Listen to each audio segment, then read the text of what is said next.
geela waa midka ay ugu jecel yihiin Soomaalida xoolaha waayihii dambena waxaa soo kordhaya dadka maal gashanaya xilli hore oo waabari ayaan booqday gole geel oo ku yaala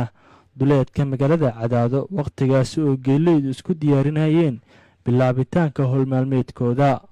waqtiga roobka oo dhulku yahay barwaaqada geel jiraha ma dareema dhib badan hase ahaatee waxa uu si farxad leh u raacaa geeliisa isagoo oo aan ka walwalsanayn inuu shubo isla markaana uu daaq la raadsho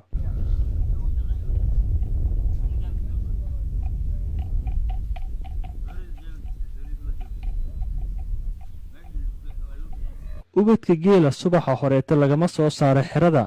ilaa laga liso geela hase ahaatee marka la liso geela ayaa waxaa laga soo saaraa nirgaha iyo qurbacaba xirada si ay caano u helaan isla markaana ay geela intiisa kaleeta u raacaan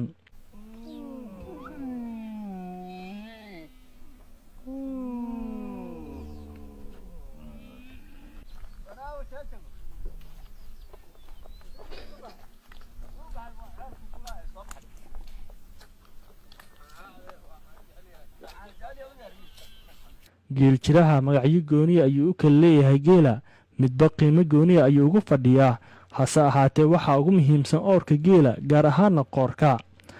astaamaha lagu garto qoorka waxaa ka mid ah inuu doobiyo isla markaana uu dhibi dhisto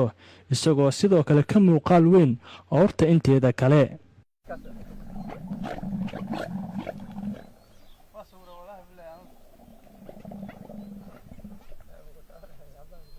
in la liso geela ma aha mid sahlan waayo waxaan isku dayay inaan liso hase ahaatee waxaa ii suuro geli weysa inaan liso inkastoo geel jiruhu uu yahay mid si fudud u lisa geela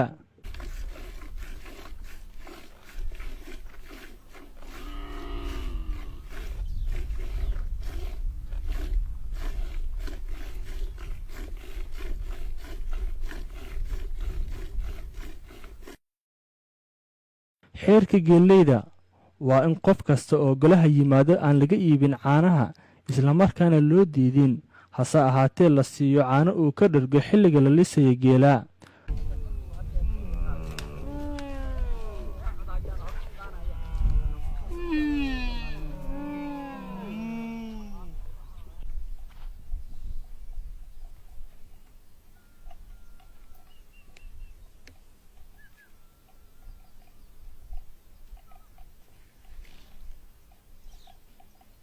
nolosha geeleyda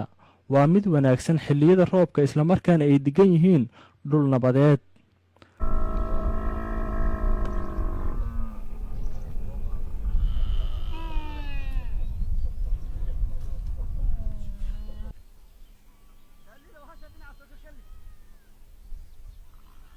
Soomaalida ayaa ah mid aad u qadarisa geela iyadoona qofka leh boqolka geela uu ka tilmaaman yahay deegaanka uu xilligaasi degan yahay